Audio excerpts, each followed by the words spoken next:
안녕하세요. 네, 반갑습니다. 오늘은 담보물권 보실 차례죠. 123쪽입니다. 122쪽부터 담보물권이 시작되는데 이번에 보면 담보물권의 통유성에서 네 가지가 나오죠. 부종성, 수반성, 불가분성, 물상대위성. 이건 우리 이제 전세권 하면서 다 살펴봤던 내용이고, 그럼 이제 오늘 보실 내용은 123쪽에 이제 유치권부터요. 유치권도 우리가 물권의 종류하면서 개념을 봤었는데 이런 거였죠. 예를 들어 갑이 을한테 시계를 수리해 달라고 맡겼다. 그래서 을이 이제 수리대금 채권이 있어요. 수리대금 채권. 근데 갑이라는 사람이 수리비는 안 주고 시계를 먼저 인도해 달라고 요구하면 을은 돈 안 주면 당신 시계를 못 준다라고 인도를 거절할 수 있는데, 그런 권리를 지금 뭐라고 하는 거냐면 유치권.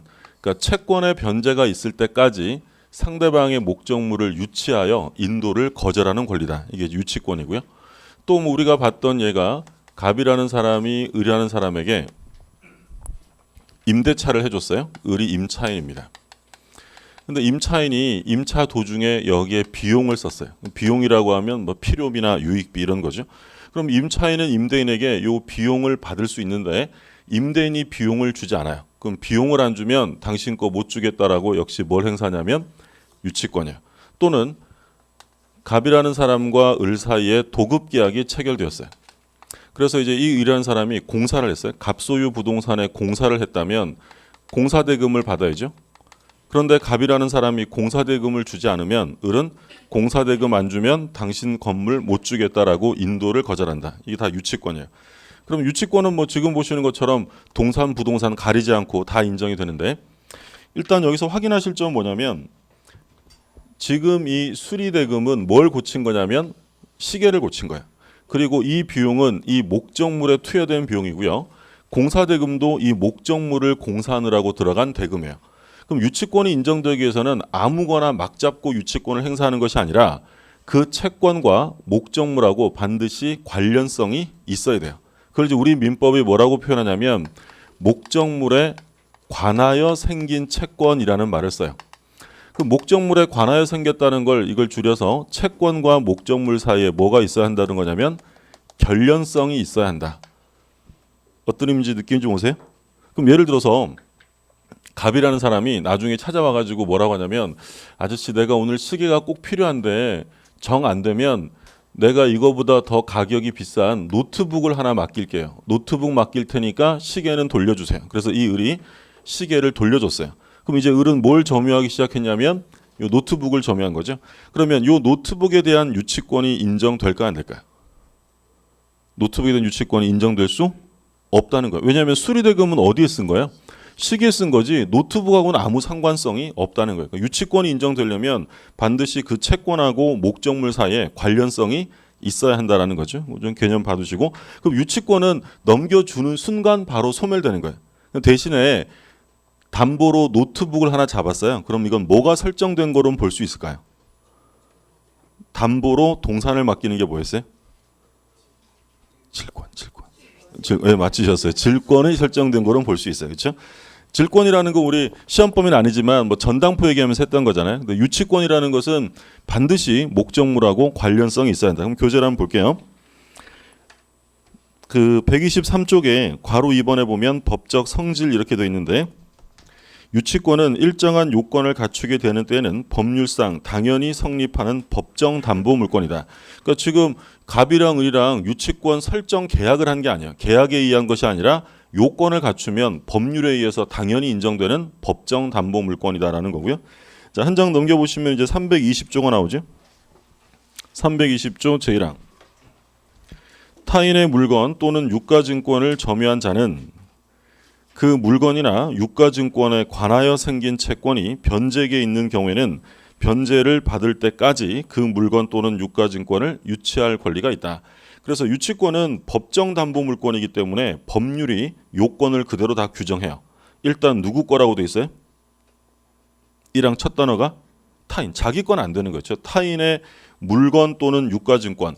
그래서 대상물은 물건이라고 하면 동산, 부동산 다 들어가고요. 동산, 부동산, 유가증권이 대상이고, 그리고 반드시 목적물을 뭐 해야 되냐면 점유해야 한다고 했어요. 점유. 그러면 그 물건이나 유가증권, 줄여서 이제 목적물로 표현하면 목적물에 관하여 생긴 채권. 그러니까 이 채권과 목적물 사이에 뭐가 있어야 하는 거냐면 결련성이 있어야 돼요. 그러면 변제기에 있으면 유치권을 행사할 수 있다. 그럼 유치권이 성립하려면 변제기가 도래해야만 한다는 거죠. 그리고 2항에 보면 전항의 규정은 그 점유가 불법 행위로 인한 경우에 적용하지 아니한다. 그러니까 적법한 점유일 때만 인정되는 것이지 불법한 점유자에게는 유치권이 인정될 수 없다. 그러니까 이게 이제 차례대로 요건이라고 풀어서 나오는 거예요. 자, 1번에 보시면 유치권의 목적물. 유치권의 목적이 되는 건 동산, 부동산, 유가증권 가리지 않고 다 되고요. 그리고 유치권 성립에 있어서 부동산 유치권이라 하더라도 등기를 요하지 않습니다. 그러니까 유치권이라는 권리는 등기부에 기록되지 않아요. 그래서 유치권은 등기되지 않는 권리고 2번에 보시면 타인 물건이어야 한다. 그러니까 반드시 타인 거야 되고 자기 물건에 대한 유치권은 인정될 수 없습니다. 그리고 타인 물건이면 충분하고요. 그게 꼭 채무자 소유일 필요는 없습니다. 바로 이어서 나오죠. 채무자 소유뿐 아니라 제3자 소유에 속한 것이라도 상관없다. 그 얘기는 이제 이런 거죠. 여기서 보시면 갑이 을에게 시계 수리를 맡겼어요. 그럼 현재 채무자가 누구예요? 수리대금 채무자가 갑. 얘가 채무자죠. 그런데 이제 나중에 봤더니 실제 시계 소유자는 누구였냐면 병이 소유자예요. 병이. 그러니까 이 갑이라는 사람이 병 거를 빌려서 쓰다가 수리를 맡긴 거예요. 그러면 소유자가 나중에 찾아와 가지고 그거는 내 거다. 돈은 뭐 얘한테 받든지 알아서 하시고 내 거니까 돌려달라라고 소유권에 기한 반환을 청구하면 을은 인도해야 돼요? 거절할 수 있다는 거예요. 당연히 거절할 수 있죠. 돈 안 주면 누구한테라도 인도를 거절할 수 있다. 그럼 그 얘기는 바꿔서 말하면 이 목적물이 반드시 채무자 소유여야 한다는 거예요. 제3자 거라도 상관없다는 거예요. 상관없어요. 누구 거기만 하면 되냐면 자기 것만 아니면 돼요. 타인 물건이면 다 유치권은 인정이 된다. 그 얘기고 그 다음에 이제 중요한 게 2번의 결련 관계인데 1번에 보면 채권과 목적물의 결련 관계인데 기억과 니은이 있죠. 니은은 보실 필요 전혀 없어요. 시험은 거의 뭐 나오면 기억에서 출제가 되는데 뭐라고 되냐면 예를 들어 목적물에 지출한 비용 상환 청구권. 그러니까 임차인이 비용을 썼다면 그 비용과 그 목적물은 결련성이 있는 거고 두 번째는 목적물로부터 받은 손해배상 청구권. 자, 손해배상 채권인데 이 손해배상이 어디서 나왔다는 거예요? 목적물로부터 나왔기 때문에 인정이 되는 거예요. 그리고 도급계약에서 본 거죠. 수급인이 목적물에 들인 공사금 채권 이런 것들은 목적물과 직접 결련성이 있어요. 그러니까 이런 것들은 다 유치권이 인정이 되는데 그러니까 반드시 기억하셔야 될 점이 왼쪽 보조단에 있는 유치권이 인정되지 않는 경우예요. 이건 뭐 시험에 계속 출제가 되는 거니까 꼭 기억하시고요. 1번은 뭐냐면 1번은 그러니까 1번, 2번이 각종 시험에 제일 많이 나왔던 건데 1번은 보증금이에요. 보증금. 임대차 보증금. 2번은 뭐예요? 권리금. 보증금, 권리금. 그리고 3번은 임대인의 의무 위반으로 인한 손해배상 채권이에요. 그럼 여기서 혼동하시면 안 되는 게 손해배상 채권이 이건 지금 목적물로부터 나온 거예요? 의무 위반으로 나온 거예요? 그럼 목적물하고는 상관성이 없다는 거죠. 이런 경우에는 유치권이 인정될 수 없어요. 근데 아까 기억에 둘째 줄에 뭐라고 돼 있었어요? 손해배상 채권인데 얘는 어디서부터 나왔다고? 목적물. 그러면 이건 결련성이 인정되는 거예요. 비교 드셨어요? 그러니까 예를 들어서 판례 중에 어떤 게 있냐면 옆집 말이 뛰쳐나와서 제가 키우고 있는 작물을 막 밟아버리고요. 그리고 작물을 막 다 뜯어 먹었어요. 그러면 저는 그 말을 방치한 말주인에게 손해배상을 받아야 되는데 이때 그 말을 잡고 손해배상 안 해주면 말 못 줘라고 유치권 행사할 수 있어요, 없어요? 자, 이 손해배상이 어디서 나왔어요? 채권이. 목적물, 말로부터 나왔죠. 그런 경우에는 유치권이 인정될 수 있다라는 거예요. 그런데 뭐 예를 들자면 갑이라는 사람하고 을하고 이제 매매 계약을 합니다. 그래서 을이 대금을 주고 목적물을 인도받아서 사용하고 있는데 갑이 소유권 이전 등기를 해주지 않고 있다가 병이라는 사람에게 이중으로 매매하고 소유권 이전 등기를 해주었어요. 그럼 이제 누가 소유자가 된다고 했어요? 먼저 계약한 을이에요? 등기한 병이에요? 병. 얘가 적극 가담했다는 말만 없으면 소유권은 병에게 있다라고 했죠. 자, 그러면 갑은 을에게 약속을 지키지 않았기 때문에 이건 채무불행이죠. 그럼 을은 갑에게 뭘 받을 게 있어요? 손해배상 채권이 생긴 거죠. 그런데 이 병이라는 사람이 을한테 뭐 얘기는 들었는데 좀 안 됐긴 했지만 이거 내 거다 이제 이거 돌려달라 이렇게 이제 주장을 하는 거죠. 그러니까 을이 뭐라고 하냐면 나 손해배상 받을 거 있는데 손해배상 안 해주면 이 목적물 누구한테도 못 준다라고 유치권을 행사할 수 있겠느냐. 자, 이게 된다는 거야 안 된다는 거야. 이 의뢰하는 사람이 나 손해배상 받을 거 있는데 이거 안 주면 아무한테도 인도 못해라고 유치권을 행사할 수가 없다라는 거예요. 왜 할 수 없냐면 지금 이 손해배상 채권은 목적물로부터 발생한 거예요? 아니면 갑이라는 사람의 채무 불이행, 의무 위반으로부터 발생한 거예요? 의무 위반으로부터 나온 것이지 목적물로부터 나온 게 아니라는 거예요. 그럼 이건 목적물하고는 결련성이 인정되지 않는다.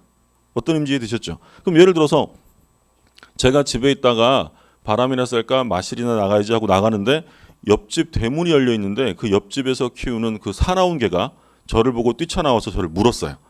그러면 저는 개를 방치한 개 주인에게 손해배상 받아야 되잖아요. 그러면 그 개를 잡고 손해배상 안 해주면 개 못 줘라고 유치권 행사할 수 있어요 없어요? 있죠. 이 손해배상이 어디서 나왔으니까?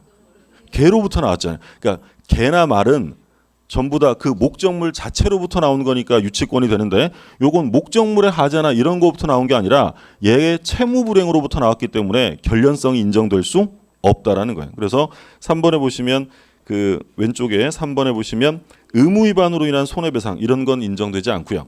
4번에 지상물 매수, 부속물 매수 이런 것들도 유치권이 인정되지 않아요. 그러니까 이거는 고민하시면 안 돼요. 그냥 외우셔야 돼요. 보증금도 어차피 그 주택에 들어간 거고 이건 왜 결련성이 없지? 그렇게 생각하지 마시라는 얘기. 그렇게 얘기하는 학자들도 있어요. 어차피 들어간 거니까 결련성이 인정된다라고 한 학자도 있는데 우리가 시험 보는 입장에서는 뭘 기억하실 수밖에 없냐면 판례예요. 우리 판례는 이건 다 유치권이 되지 않는다라고 한 거예요. 그래서 고민하지 마시고 보증금, 권리금, 의무 위반 손해배상, 지상물 매수, 부속물 매수 하나 적어두시면 매매대금 채권 하나 적어두세요. 매매대금. 그러니까 매매대금도 목적물로부터 나온 게 아니라 그건 매매 계약 때문에 나온 거다라는 게 판례 입장이에요. 그래서 매매대금 채권까지 해서 유치권이 인정 안 되는 것들은 반드시 기억을 하셔야 돼요. 시험에 제일 많이 나온 게 뭐라고요? 그렇죠. 보증금, 권리금, 보증금, 권리금 그리고 매매대금 채권까지 기억해 두시고 자, 니은은 보실 필요 없어요. 니은은 시험에 거의 출제된 적 없고 그러면 동그라미 2번에 보면 채권과 목적물의 점유와의 결련 관계가 나와요. 그러니까 우리가 지금 유치권이 인정이 되려면 결련성이 인정돼야 한다. 결련성 얘기를 하는데 이때 결련성이라는 것은 채권하고 목적물 사이의 결련성을 요구합니다. 근데 지금 두 번째로 물어보는 건 채권하고 목적물의 점유하고의 결련성도 요구되느냐? 결련성은 점유하고는 요구되지 않아요. 그럼 그 얘기는 바꿔서 말하면 유치권이 인정되기 위한 채권은 점유 중에 생겨야 돼요? 상관없다는 거예요. 상관없어요. 채권이 먼저 발생하고 나중에 점유를 취득한다 하더라도 유치권 성립에는 지장이 없다. 그게 지금 2번이에요. 채권과 목적물의 점유와의 결련관계. 그래서 둘째 줄 가운데 목적물의 점유와의 결련성은 요구되지 않는다. 그래서 끝에서 둘째 줄 마지막에 뭐라고 돼 있어요? 채권이 먼저 발생하고 후에 점유를 취득한 경우에도 유치권은 성립한다. 이런 거 한번 생각해 보세요. 갑이 을한테 양복을 하나 세탁해 달라고 했어요. 그래서 이 양복을 을이 세탁하니까 당연히 세탁비를 받아야죠. 예를 들어 세탁비가 10,000원이었어요. 10,000원. 이때가 언제였냐면 예를 들어 5월 1일이었어요. 근데 갑이 나중에 찾아와서 아저씨 나 오늘 양복 꼭 입어야 되니까 먼저 주세요. 그러면 을은 세탁비 안 주면 양복 못 주겠다라고 인도 거절할 수 있어요 없어요? 있죠. 이 세탁비는 양복을 세탁한 거니까 당연히 결련성이 있죠. 근데 얘가 막 애걸복걸 하는 거예요. 막 눈물 글썽글썽하면서 꼭 필요하다고. 그래서 을이 너 돈 10,000원 꼭 가져와야 돼 이러면서 이 양복을 먼저 줬어요. 그 울먹울먹 하던 갑이 뒤돌아서서 이렇게 씩 웃으면서 가요. 다시 나눠야지 이러고 가요. 애가 근데 머리가 나빠서 한 달 있다가 아저씨 세탁해 주세요 또 왔어요. 6월 1일 날 10,000원 채권이 또 생겼어요. 자 그러면 6월 1일 날 이 사람이 점유를 취득한 거예요. 그럼 이 경우에 이 을이 유치권을 행사할 때 받아야 할 돈이 요번 거 10,000원만 받아야 돼요? 20,000원 받아야 돼요? 이 말은 받아야죠. 만약에 채권과 목적물뿐 아니라 점유하고의 결련성까지 요구한다면 이번 점유에서 발생한 채권은 얼마밖에 안 돼요? 10,000원밖에 안 되잖아요. 그러니까 점유하고의 결련성은 필요 없기 때문에 채권이 먼저 생기고 나중에 점유를 취득해도 이것까지 다 유치권이 인정된다. 무슨 말인지 아시겠죠? 그래서 유치권이 인정되려면 채권은 점유 중에 발생해야 한다라고 하면 OX예요. 지금까지 봤으니까 이제 결론을 내야 되잖아요. 결론. 유치권이 인정되기 위한 채권은 점유 중에 발생해야 한다. OX예요. 틀려. 점유 전에 생겨도 상관없어요. 점유 전에 채권이 먼저 생기고 나중에 점유를 취득해도 유치권 성립에는 지장이 없다. 그게 지금 2번의 내용이고요. 자, 오른쪽에 3번에 보면 채권 변제기가 도래해야 됩니다. 그러니까 변제기가 도래하지 않으면 유치권은 인정될 수 없어요. 그래서 우리가 앞에서 그 유익비 얘기할 때는 뭐가 계속 따라 나왔냐면 유익비는 법원이 상환 기간을 허여할 수 있다라는 말을 봤죠. 예를 들어 유익비를 줘야 되는데 부담스러워. 그러면 얘가 법원에다가 좀 연기 좀 해주면 안 돼요? 그럼 법원이 6개월 있다가 주세요라고 연장해 줄 수 있다고 했어요. 그럼 그게 연장되면 유치권의 행사가 된다는 거야, 안 된다는 거야? 법원이 상환 기간을 허여해 주면 지금 변제기예요, 변제기가 늦춰진 거예요. 늦춰졌죠. 그럼 유치권은 행사될 수 없어요. 왜냐하면 성립 요건 중에 뭐가 있으니까 변제기의 도래. 그래서 끝에서 둘째 줄에 125쪽이에요. 125쪽 괄호 3번 끝에서 둘째 줄에 예를 들어 유익비 상환 청구에 관하여 법원이 상환 기간을 허여하면 유치권은 행사될 수 없다. 왜 안 된다고요? 변제기가 아니니까. 이번 시험에 이게 출제됐어요. 법원이 상환 기간을 허여한 경우에도 유치권이 인정된다. 틀려요. 자, 그 다음에 4번에 보면 적법한 점유해야 돼요. 그리고 1번에 동그라미 1번에 보면 첫째 줄 마지막에 직접 점유만 돼요. 간접 점유도 포함돼요. 상관없어요. 우리가 공부하는 시험 범위 내에서 점유라고 하면 항상 직접 점유뿐 아니라 모두 포함된다고 했냐면 간접 점유도 포함이 돼요. 그래서 점유를 상실하면 무조건 유치권은 소멸하는 거예요. 핵심이 점유이기 때문에. 그리고 2번에 보면 불법 행위로 취득한 것이 아니어야 한다. 그래가지고 훔쳐가지고 무슨 비용 이런 거 들어가면 이런 경우에는 유치권 인정되지 않는다. 예전에 그런 얘기 했었잖아요. 제가 예를 들어서 남의 집에 들어가서 시계를 하나 훔쳐왔어요. 시계가 좋은 시계, 명품 시계. 시계는 명품인데 안 가요.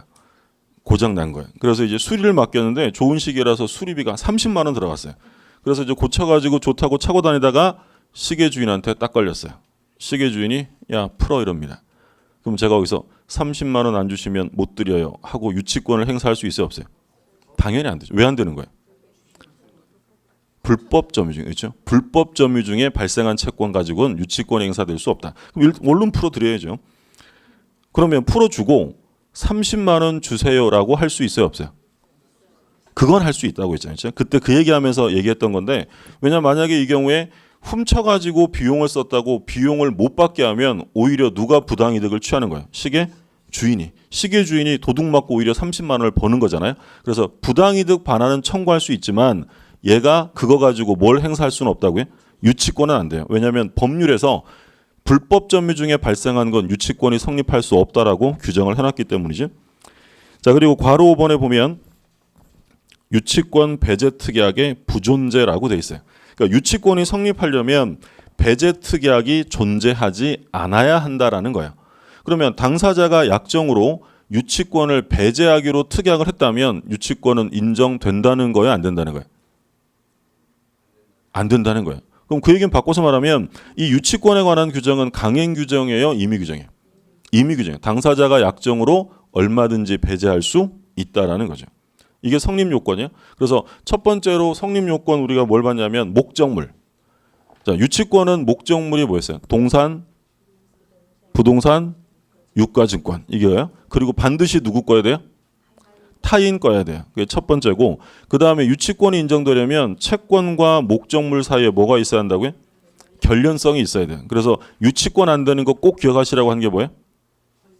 보증금, 권리금 이게 제일 중요해요. 보증금, 권리금 그리고 의무 위반으로 인한 손해배상, 지상물 매수, 부속물 매수, 매매 대금 채권 꼭 기억하시고 그러면 채권하고 점유하고도 결련성이 있어야 돼요? 필요 없어요? 그건 필요 없어요. 그러니까 바꿔서 얘기하면 채권이 꼭 점유 중에 생길 필요는 없다라고 했고요. 그리고 유치권이 인정이 되려면 반드시 변제기가 도래해야 합니다. 그리고 그 점유는 어떤 점유해야 한다고 했어요? 적법한 점유해야 되고 그리고 배제 특약이 없어야만 성립이 돼요. 정리되셨죠? 성립 요건들 중요한 거니까 봐두시고 그래서 이제 이렇게 요건이 갖춰지면 효력의 문제가 생기죠.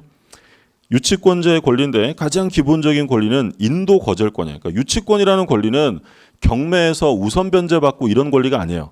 내 돈 안 주면 네 거 못 줘라는 인도를 거절할 권리다. 그럼 유치권이라는 권리는 채무자에게만 주장할 수 있어요? 어느 누구한테나 할 수 있어요? 자, 유치권은 물권이에요? 채권이에요? 우리 지금 채권법 공부해요? 물권법 공부해요? 물권법, 그렇죠? 담보 물권이잖아요. 그럼 이거 물권이면 특정인 채무자에게만 주장할 수 있어요? 어느 누구한테나 할 수 있는 거예요? 어느 누구한테나 주장할 수 있죠. 다음 페이지 보시면 니은의 제3자에 대한 효력 나오는데 A번에 뭐라고 되냐면 대세적 효력이다라고 돼 있어요. 그러니까 대세적이라는 건 다른 말로 하면 절대적이란 얘기예요. 세상 어디에 대해서나 주장할 수 있다. 그러니까 절대성을 대세성이라고 부르기도 하고. 자, 갑이 을에게 자기 소유 부동산에 공사를 해달라고 해서 이 을이 공사를 했고 공사 대금 채권이 2천만 원이 발생이 됩니다. 그러면 이 갑이라는 사람이 2천만 원 안 주면 을은 인도를 거절하면서 유치권을 행사할 수 있습니다. 근데 어떤 사람이 이 부동산을 만약에 경매를 했어요. 경매를 해서 병이라는 사람이 경락을 받았습니다. 근데 얘가 낸 경락 대금이 얼마냐면 1억 원이에요. 1억 원. 1억 원으로 이 부동산을 낙찰받았다. 그럼 일단 제일 첫 번째로 중요한 건 그럼 이 유치권자가 경매가 진행되었을 때 요 경매 대금으로부터 우선 변제를 받을 수 있느냐? 자기 채권 2천만 원의 우선 변제를 받을 수 있느냐? 받을 수 없다라고 했어요. 중요하다고 했죠. 유치권자는 인도를 거절할 수 있는 권리지 경매 시에 저당권자처럼 우선 변제를 받을 수 없다. 우리 지난 시간에 물상대위 공부했었죠. 그러니까 물상대위라는 것은 우선 변제권이 있는 사람이 그 담보물이 소멸되면 다른 데 따라 붙어서 그로부터 우선 변제 받는 게 물상대위였죠. 예를 들어서 내가 저당권을 건물에 설정했는데 그 건물이 화재로 불탔어요. 근데 그 건물에 화재 보험이 들어있어서 보험금이 나오면 뭐로부터 받는 거예요? 보험금을 압류해서 우선 변제 받는 게 물상대위였죠. 그러면 이 유치권자는 원래 우선 변제권이 없기 때문에 물상대위가 된다고 했어요? 안 된다고 했어요? 안 된다고 했어요. 유치권자는 우선 변제권이 인정되지 않아요. 그러면 이제 이 병이라는 사람이 이제 찾아가죠. 아, 제가 경락을 받았습니다. 그 부동산 인도하세요. 라고 하면 이 을은 경락인에게 인도해야 될까요? 인도 거절할 수 있을까요? 인도 거절할 수 있다는 거예요. 유치권은 경락이 아니라 집행관에게도 난 못 줘. 내 돈 없으면 못 줘라고 인도를 거절할 수 있다. 누구한테나 주장하는 거죠. 그래서 유치권은 경매에서 가장 위험한 권리다라고 표현을 해요. 그러니까 왜 가장 위험한 권리냐면 아까 말씀드린 것처럼 부동산 유치권이 등기된다고 했어요? 안 된다고 했어요? 등기가 안 돼요. 그러면 이 경락인은 이거 인도받으려면 얘한테 2천만 원 줘야 돼요. 그럼 얘는 실제로 경매가를 얼마 낸 거랑 똑같은 거예요. 1억 2천만 원 낸 거랑 같은 거예요. 그래서 이 유치권이라는 권리는 굉장히 위험한 권리예요. 뭐가 안 되기 때문에. 등기가 안 되기 때문에. 그래서 이제 민법이 개정안이 지금 나와 있는 게 부동산 유치권을 삭제하는 것으로 지금 나와 있어요. 문제가 많으니까. 부동산 유치권이 삭제되면 우리 시험 범위에서 빠지겠죠. 예. 우리 시험 때까지는 안 빠질 거예요. 예, 잘 보셔요. 중요한 거네요. 자, 그러면 여기서 이제 문제는 얘가 달라고 하면 인도를 거절할 수는 있는데 문제는 경락됐다는 소식은 들리는데 경락인이 와보지도 않아요. 답답한 을이 병을 찾아가요. 아저씨 경락 받으셨죠? 축하해요. 이러면서 저 2천만 원 받을 거 있는데 2천만 원 주세요. 라고 변제를 청구할 수 있느냐? 할 수 없다라는 거였죠. 그래서 인도를 거절할 수 있는 것이지 경락인에게 돈 달라고 할 수는 없어요. 왜냐하면 경락인은 채무를 인수하는 사람이 아니기 때문이에요. 돈 달라는 건 누구한테 달라고 해야 돼요? 채무자한테 달라고 해야 돼. 갑한테. 그러니까 이런 얘기죠. 자, 유치권은 담보물권이에요. 그럼 담보물권이 존재하려면 반드시 운명을 함께할 뭐가 있어야 한다고 했죠? 우리 부종성 얘기하면서 담보물권과 뭐가 운명을 함께한다고 했냐면 채권. 채권 없는 담보물권은 있을 수 없잖아요. 그래서 얘가 유치권을 행사하는 것도 2천만 원의 채권이 있기 때문에 유치권을 행사할 수 있는 거예요. 자, 그러면 이 유치권은 물권이잖아요. 물권. 그럼 이 채권은 말 그대로 채권이고, 그러면 이 유치권이라는 인도 거절권은 채무자에게만 주장할 수 있어요? 어느 누구한테나 하는 거예요? 어느 누구한테나. 경락인한테도 인도를 거절해요. 근데 이 받을 돈 2천만 원의 채권은 말 그대로 채권이니까 아무한테나 돈 달라고 하면 돼요? 채무자에게 달라고 돼요? 채무자. 그래서 경락인에게 돈 달라고 변제를 청구할 수는 없어요. 인도 거절만 할 수 있는 거고 변제 청구는 할 수 없다. 중요한 판례니까. 그래서 판례 박스에 보시면 관련 판례라고 해서 뭐라고 되냐면 유치권자가 경락인에게 변제를 청구할 수 있는지 여부 부정이라고 돼 있죠. 경락인에게 인도 거절만 되지 돈 갚으라고 할 수는 없어요. 자, B번에 보면 재판상 행사가 나오는데, 자, 예를 들어서 이 사례를 가지고 보면 도급 계약을 했고 공사대금을 가지고 얘가 지금 유치권을 행사하고 있습니다. 그러니까 이 을은 돈 안 받으면 끝까지 인도를 거절할 수 있는데 얘가 안 준다고 하니까 갑이 법원에다가 소송을 제기해요. 소유물 반환 청구 소송이겠죠. 그러면 갑이 소유물 반환 청구 소송을 제기하면 법원에서는 을에게 유치권이 있는지 없는지를 알아서 조사할까요, 안 할까요? 상식으로 생각해 보세요. 갑이 소유권에 의한 반환 청구 소송을 제기하면 법원이 을이 왜 인도를 거절했을까? 동시행의 항변권이 있나? 유치권이 있나? 이런 거 조사할까요, 안 할까요? 안 해요. 안 해요.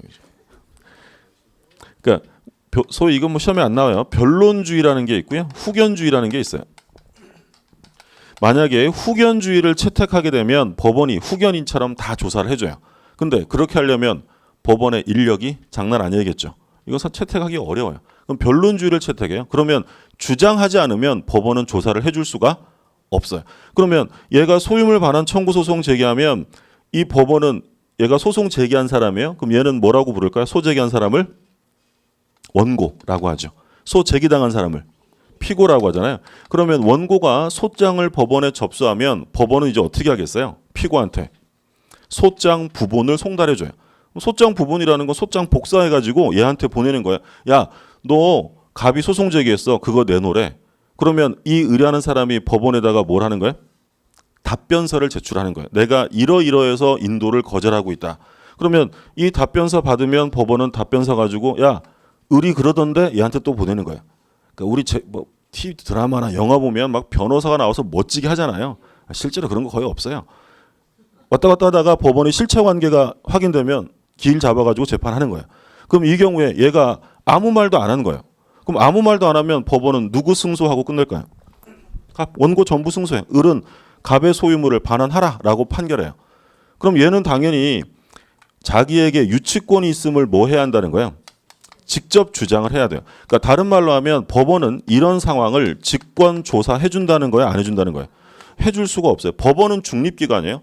법원은 중립기관이기 때문에 법원이 이 갑이라는 사람이 소송을 제기했는데 자, 소송이 왔다 갔다 해요.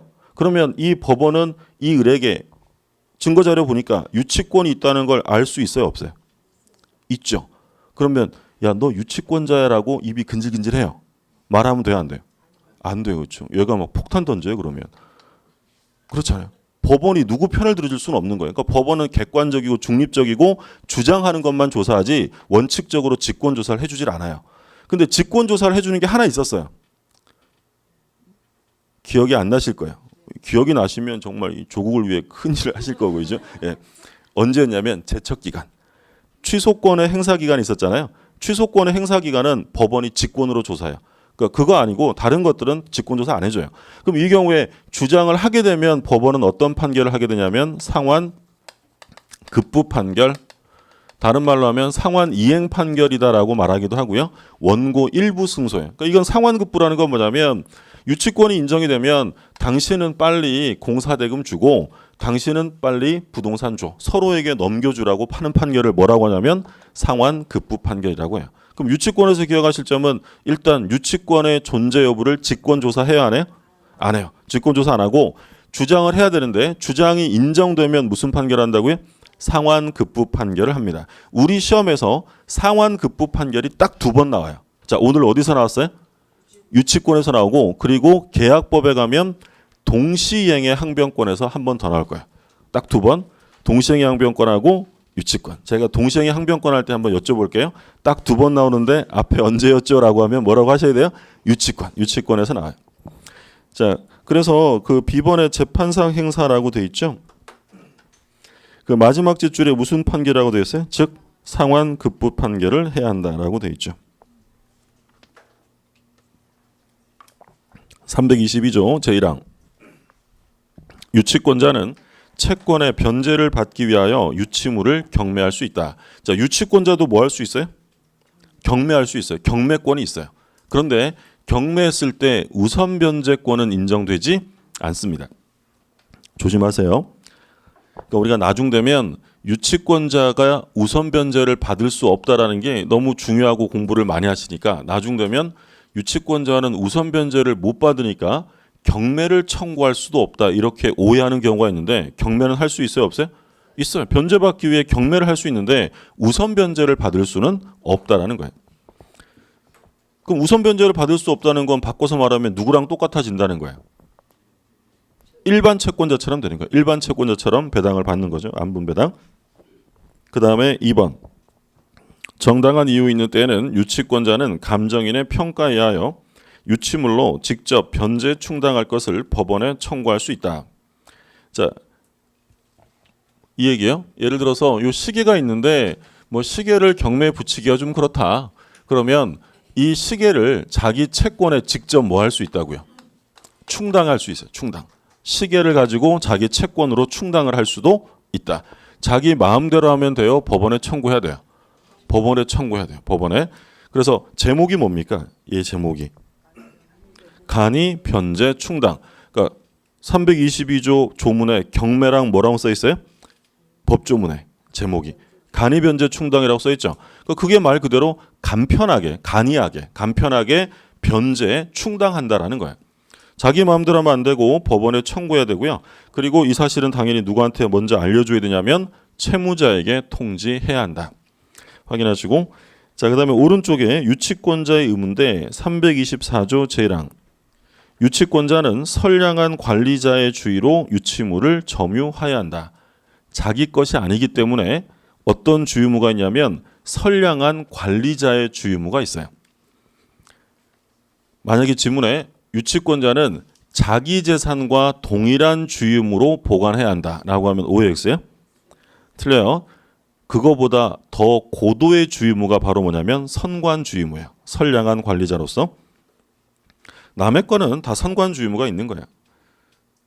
그리고 이 항을 보면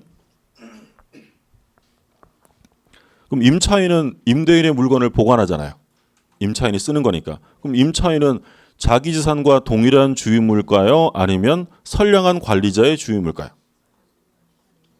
남의 거잖아요. 남의 건데 왜 자기 재산이랑 똑같이 해요? 남의 거면 더 신경 써야죠. 그래서 타인 건 전부 다 어떤 의무냐면 선량한 관리자의 주의무예요. 그러니까 우리 시험 범위에서 물어보면 다 선관주의무라고 생각하시면 되고 그 다음에 2항 유치권자는 채무자의 승낙 없이 유치물의 사용, 대여 또는 담보 제공을 하지 못한다. 남의 거니까 자기 마음대로 사용하거나 다른 사람 빌려주거나 또는 담보 잡혀 먹으면 당연히 안 되겠죠. 자, 단서 조항을 조심하셔야 돼. 그러나 유치물의 보존에 필요한 사용은 그러하지 아니하다. 그러니까 원래 사용할 때는 승낙을 얻어야 되는데 그 사용이 유치물을 유지하기 위한, 보존하기 위한 사용이다라고 하면 그때는 승낙을 얻을 필요는 없다. 자, 3항을 보세요. 유치권자가 전 2항의 규정에 위반한 때, 그러니까 전 2항이면 1항의 선관주의무를 위반했다든지 2항에 승낙 없이 사용되어 담보 제공하다 걸렸다든지 자, 이런 경우에는 채무자는 유치권의 소멸을 청구할 수 있다. 그러니까 1항과 2항은 결국 유치권 소멸 청구 사유가 된다라는 거죠. 확인해 두시면 되겠고요. 그 다음에 이제 저당권이에요. 유치권을 받고, 자 조문을 보시면 356조가 나오죠. 저당권자는 채무자 또는 제3자가 점유를 이전하지 아니하고 채무의 담보로 제공한 부동산에 대하여 다른 채권자보다 자기 채권의 우선 변제를 받을 권리가 있다. 일단 채무자 또는 제3자가라고 되어 있는데 이 제3자는 누구를 보통 얘기를 하는 거냐면 물상보증인을 얘기해요. 물상보증인.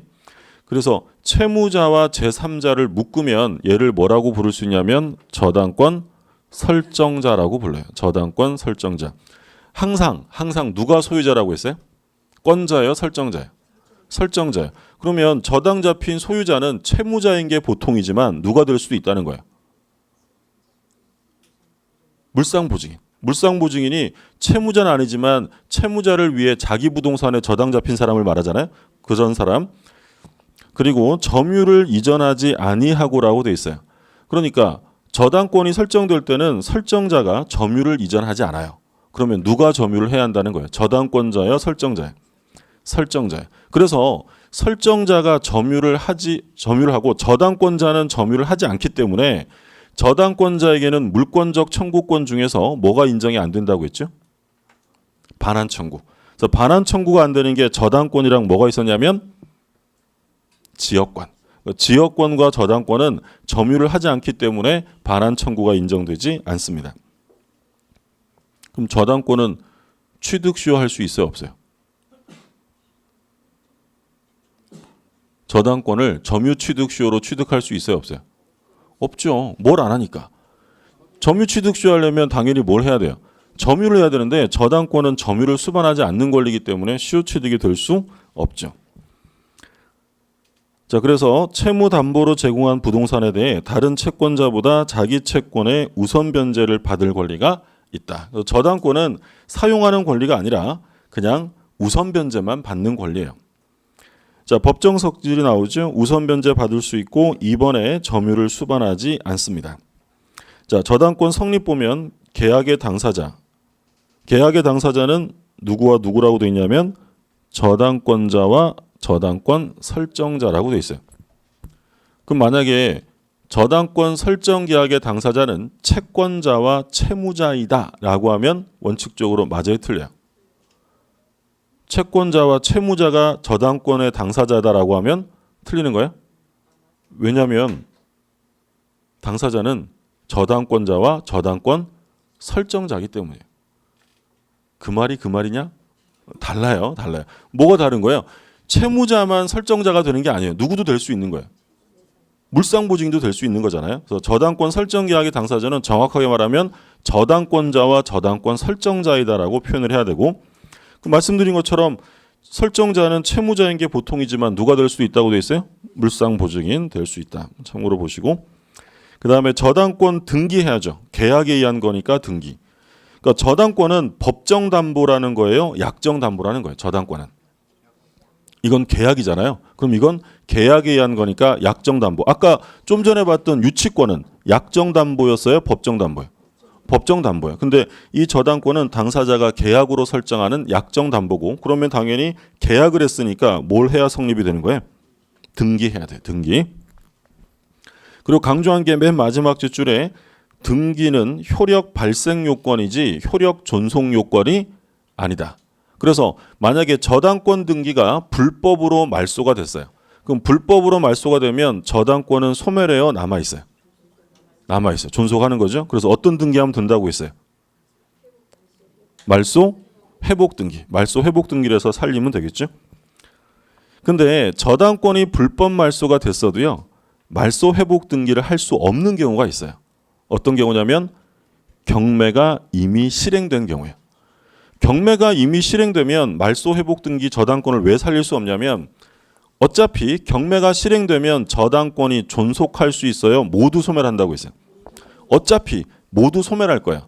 그런데 이게 불법 말소되었는데 경매가 실행된 다음에 회복할 수는 없다라는 거죠.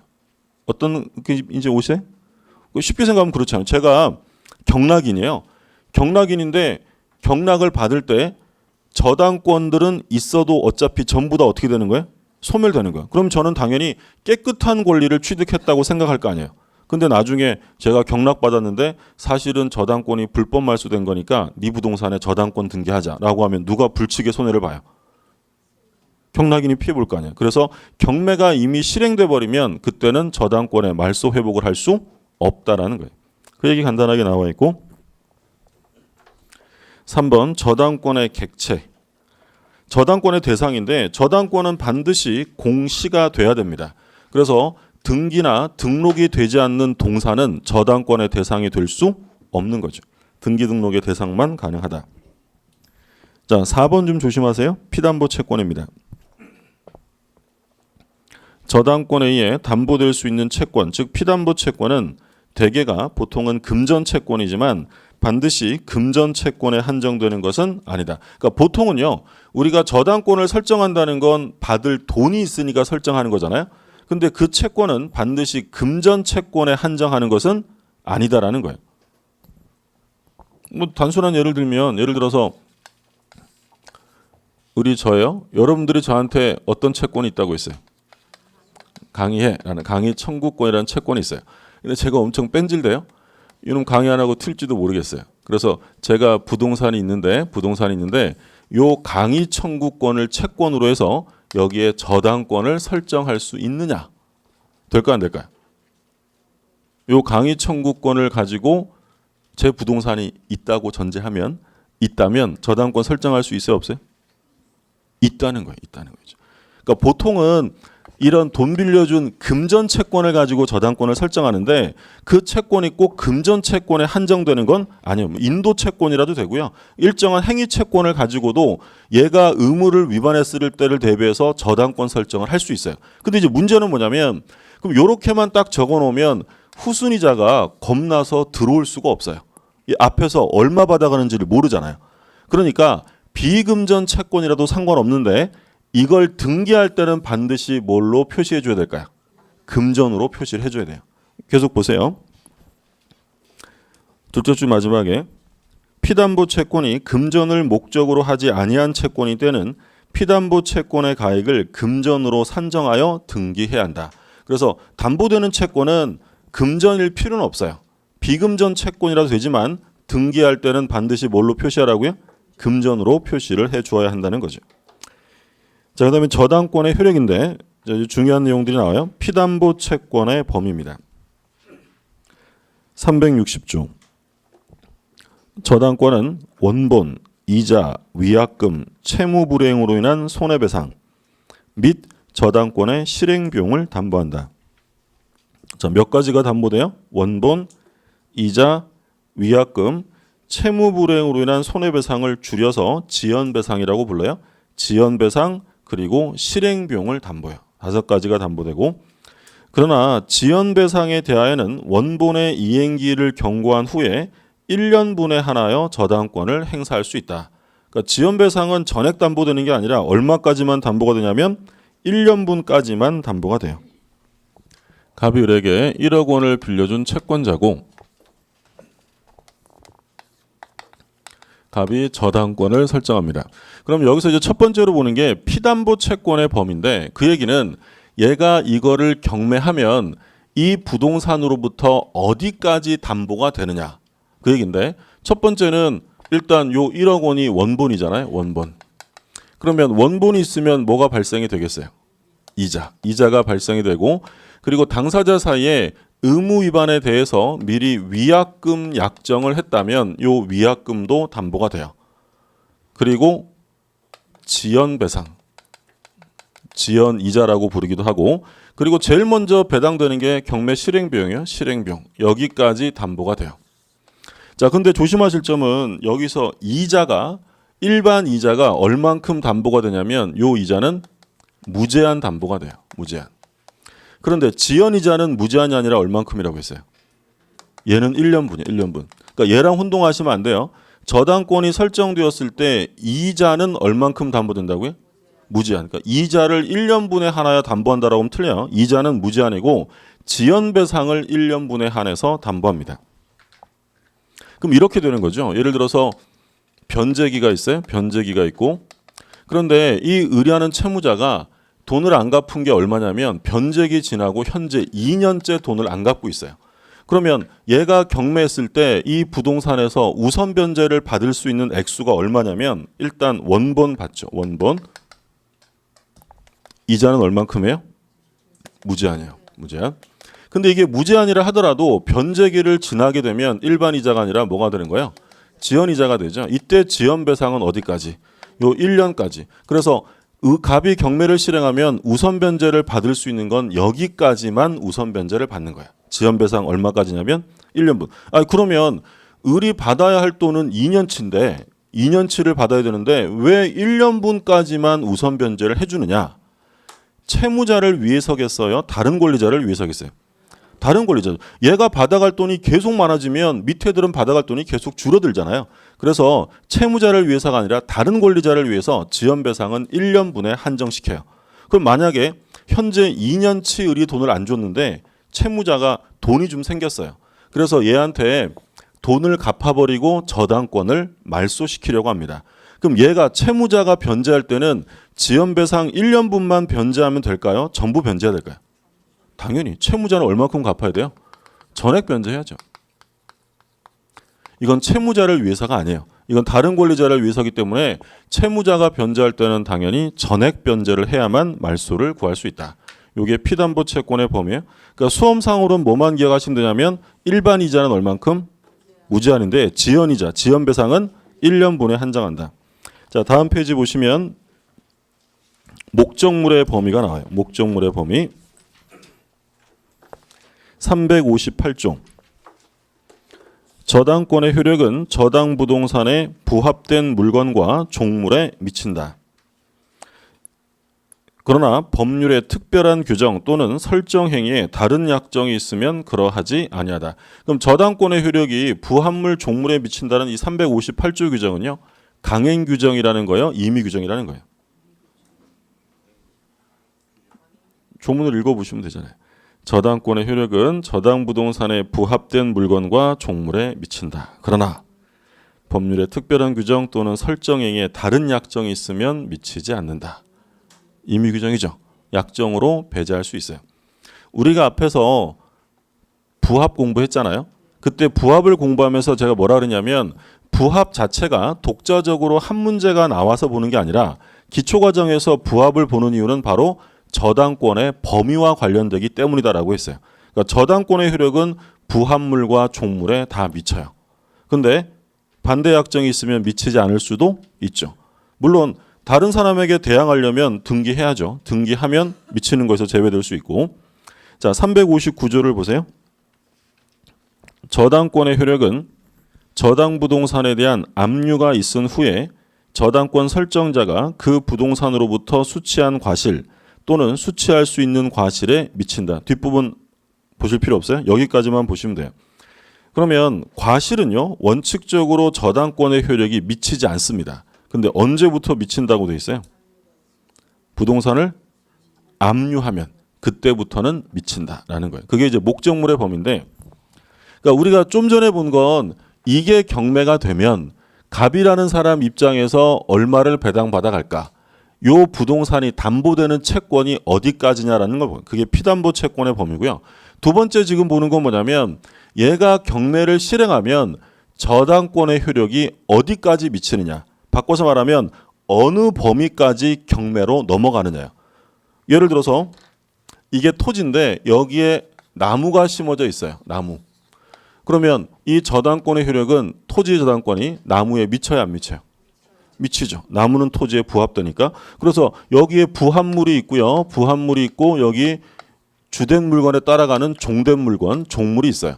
그러면 저당권의 효력은 부합물, 종물에 전부 다 미칩니다. 그러면 우리가 만약에 경매에 참가한다고 생각을 해보세요. 경매에 참가해서 그거 꼭 낙찰받고 싶으면 땅값만 생각하면 돼요? 부합물, 종물 가격도 생각해야 돼요? 당연히 생각하고 써놔야 될 거 아니에요. 왜냐하면 저당권의 효력이 여기에 다 미치니까. 그래서 저당권의 효력은 부합물, 종물에 미치고요. 저당권이 설정되기 전에 부합된 거에만 미칠까요? 설정 후에 부합된 것도 미칠까요?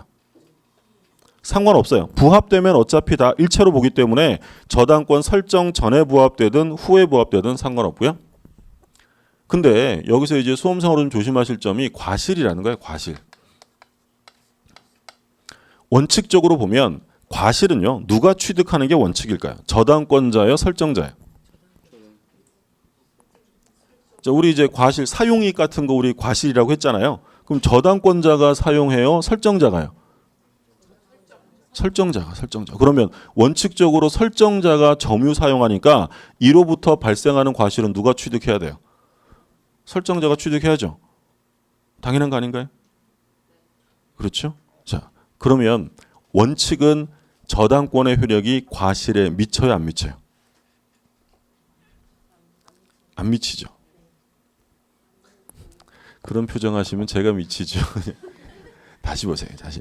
자, 이 저당물을 누가 사용하냐면 설정자가 사용해요. 설정자가. 그럼 저당권이 설정된 다음부터는 이 목적물을 사용하면서 이 사용 대가를 돌려줘야 돼요. 얘가 취득하는 거예요.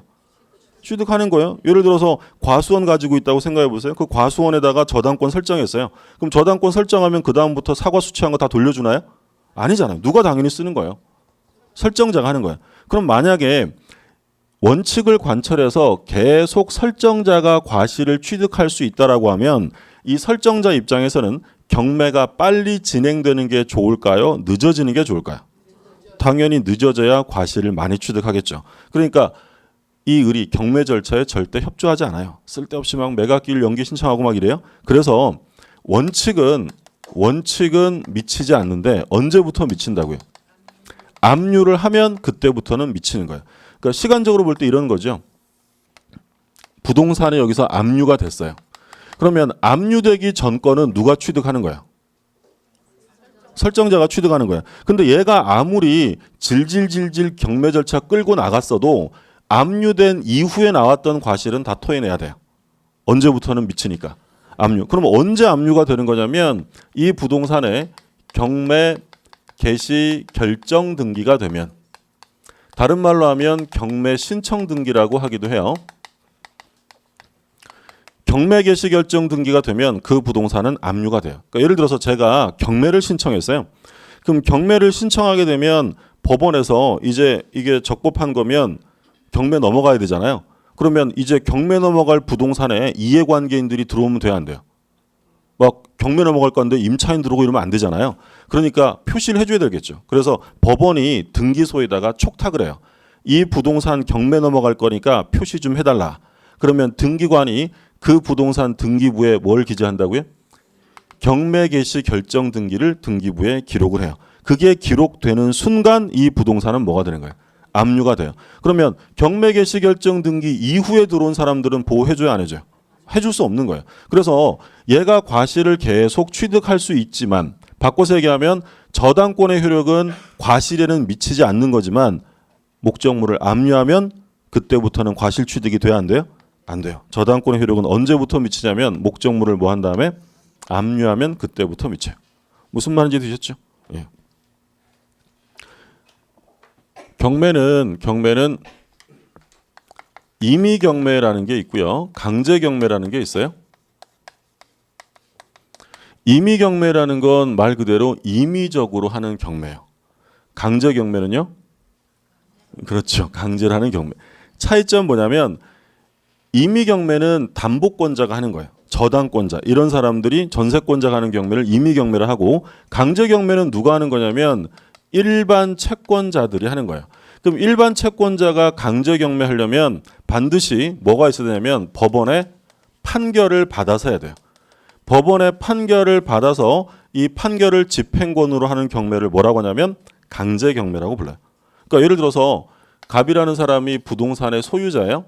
근데 을이 법원에 가서 뭐라고 하냐면 경매 좀 합시다. 내가 갑한테 1억 원을 빌려줬는데 돈을 안 갚아 이래요. 그럼 얘는 지금 뭐야? 저당권자예요? 일반 채권자예요?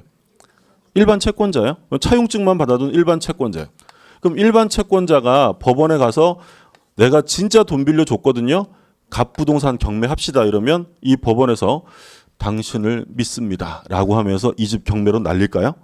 얘 말을 어떻게 믿어요? 차용증을 얼마든지 위조할 수 있는 거잖아요.